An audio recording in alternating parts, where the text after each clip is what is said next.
बिस्मिल्लाहिर्रहमानिर्रहीम। अस्सलामु अलैकुम वरहमतुल्लाहि वबरकातुहू। आबिद राजा चैनल की तरफ से आज मैं अपने दोस्तों को रसूलुल्लाह सल्लल्लाहु अलैहि व आलिहि वसल्लम का एक फरमान बताऊंगा। आप दोस्तों ने इस पर ज़रूर अमल करना है। एक बद्दू ने नबी अकरम सल्लल्लाहु अलैहि व आलिहि वसल्लम से पूछा, हशर में हिसाब कौन लेगा?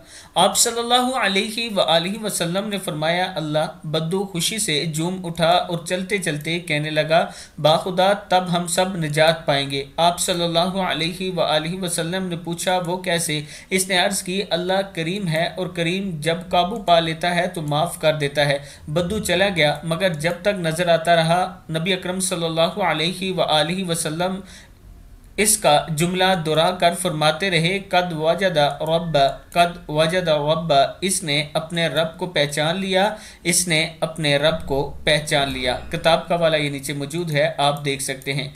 अल्लाह ताला से दुआ किया करें कि अल्लाह ताला हशर में जब हमारा हिसाब ले तो नरमी फरमाए। इस वीडियो को आप दोस्तों ने आगे ज़रूर शेयर करना है। अस्सलामु अलैकुम वरहमतुल्लाहि वबरकातुहू।